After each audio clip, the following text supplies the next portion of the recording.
ప్రధాన ప్రతిపక్షం. దురదృష్టం ఏంటంటే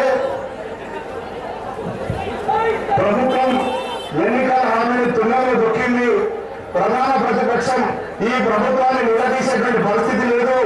ఇవాళ మోసం చేసినటువంటి ఈ ప్రభుత్వం కానీ ఈ ప్రధాన ప్రతిపక్షం కానీ తమ అర్హతను కోల్పోయినాయనేటువంటి విషయాన్ని ఈ సందర్భంగా తెలియజేస్తా ఉన్నాం.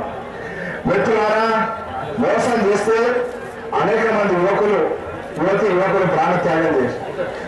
మనకు తెలుసు, ఇక్కడ కామారెడ్డిలో కిష్టన్న, పోలీసు కిష్టన్న తెలంగాణ కోసం శరజాలకి మరి కింద తన తోటి ఉద్యోగులు, తన కుటుంబీకులు, మరి మిత్రులు రానా అంటే తెలంగాణ కోసం ప్రాణాలు అర్పిస్తూ నేను ప్రాణత్యాగం చేస్తున్నా ఈ తెలంగాణ రాష్ట్ర ఏర్పాటు కోసం అని చెప్పి తాను బంద్ చేసుకున్నటువంటి పరిస్థితి మనకి ఇంకా కళ్ళ ముందు కదలాడతాం. మరి ఇక్కడ శివయ్య, మరి అనేక మంది తెలంగాణ కోసం ప్రాణాలు అర్పించిన అంశం ఏదైతే ఉన్నదో, తెలంగాణ వస్తే వాళ్ళు ఈ గడ్డ మీదనే లేరు, వాళ్ళు ఈ గడ్డ మీద ఉన్నటువంటి మన కోసం తెలంగాణ వస్తే మన బతుకులు బాగుపడతాయన్నటువంటి ఉద్దేశంతో తమ బతుకులు బుకింగ్ చేసుకున్నటువంటి అమరవీరులు ఒక్కటే చెప్తా ఉన్నాం. అమరవీరులు ఏ లక్ష్యం కోసం అయితే తమ ప్రాణాన్ని ప్రాయంగా అర్పించిందో ఆ లక్ష్య సాధన కోసం కట్టుబడి ఉందాం. ఆ లక్ష్యాన్ని సాధించే వరకు ఈ పోరాటాన్ని కొనసాగిద్దామని చెప్పి నేను తెలియజేస్తా ఉన్నాను. మిత్రులారా, ఎల్లారెడ్డి నియోజకవర్గం సంవత్సరాల నుంచి దశాబ్దాల నుంచి కూడా అభివృద్ధికి మరి దూరంగా ఉన్నటువంటి పరిస్థితి నెలకొన్నది. పోరాటం చేసినా కూడా కనీసం బస్ డిపో ఇక్కడ కావాలంటే 30 ఏళ్ల కూడా ఈ యొక్క బస్ డిపో విషయంలో మరి ఈ ప్రాంతం ఎన్ని ఉద్యమాలు చేసినా, ఎల్లారెడ్డి ప్రజానికం ఎన్నిసార్లు పోరాటం చేసినా కాంపౌండ్ వాళ్ళకే పరిమితమైన తప్ప కంప్లీట్ అయ్యేటువంటి పరిస్థితి లేదనేటువంటి విషయాన్ని నేను తెలియజేస్తా ఉన్నాను. ఎల్లారెడ్డి ఆనుకుంటున్నటువంటి చెరువును పటిష్టం చేస్తే కనీసం ఇక్కడ కొంత నీరు రిజర్వాయర్గా మారిస్తే మరి కొంత పాఠం పెరుగుతుంది, ఇరిగేషన్ జరుగుతుంది అనేటువంటి ఆశ ఉన్నా దాని దిశలో మరి ఇక ప్రయత్నం జరుగుతలేదు. కళ్యాణి డ్యామ్ కిందికి 1000 ఎకరాల కన్నా నీళ్లు వస్తాయంటే సాంకేతిక కారణాలు సాధ్యంగా వస్తా ఉన్నాయి.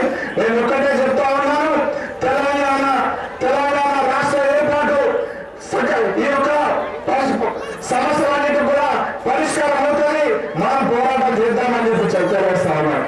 మిత్రులారా, జిల్లాలో 3.5 లక్షల ఎకరాలకు ప్రాణహిత చేయాల ప్రాజెక్టు పూర్తయితే ప్రయోజనం అవుతుంది అనేటువంటి విషయం ఉన్నది.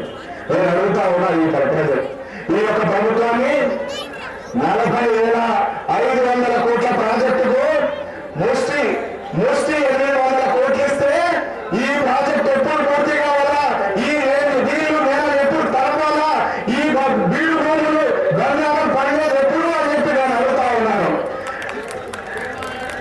ఈ ప్రభుత్వం మనల్ని శిలాఫలకాలు వేసింది, శిలాఫలకాల దిక్కు చూసినటువంటి నాకులు అనేటువంటి పరిస్థితి ఉన్నది. ఒక్క గడ్డ పాల కూడా ఆ ప్రాజెక్టు కోసం ఇప్పటి వరకు మరి పని రాలేదు, ఒక్క ఇటుక ముక్క కూడా ఆ ప్రాజెక్టు కోసం పెట్టలేదు అంటే ఈ ప్రాజెక్టు ఎప్పుడు ముగుస్తుందని చెప్పి నేను అడుగుతా ఉన్నాను. మిత్రులారా, ఈ సంగతి చూస్తా ఉంటే నాకు సంగతి అనిపిస్తా ఉండేది. ఒకనొక పెద్ద మనిషి చాలా పిసినాలి, మా ఆయన వచ్చిన చుట్టాలకు కోడి పొలాలు తినిపిస్తాడు, కోడి బిర్యానీ తినిపిస్తాడు. ఆయన ఏమో పిసినాలి, ఆయన వేసి ఏమో మనకు తెలుసు. అదే సంగతి సినిమాలో కూడా వచ్చినట్టున్నది. కోడి వేళ పెట్టి వట్టన్నం పెట్టి అది చూసుకుంటా బిర్యానీ తినట్టున్నది. ప్రాణహిత చేవలకు ప్రాజెక్టుకు లక్ష పెట్టిరు, పైసలు ఇస్తలేరు. కానీ ఈ యొక్క కోడి పొలం ఎట్లను వీళ్ళు మనకు నీవిచ్చే అట్లా ఉన్నది. తెలంగాణ వస్తే భారతీయ జనతా పార్టీ చాలా స్పష్టంగా చెప్తా ఉన్నది. అఖిల భారత అధ్యక్షుడు నితిన్ గడ్కరీ గారు మరి చాలా స్పష్టంగా చెప్పడం జరిగింది. ప్రాణహిత చేవలను మీరు జాతీయ ప్రాజెక్టుగా ప్రకటించండి, మీరు ప్రకటించకపోతే మేము ప్రకటిస్తాం, మేము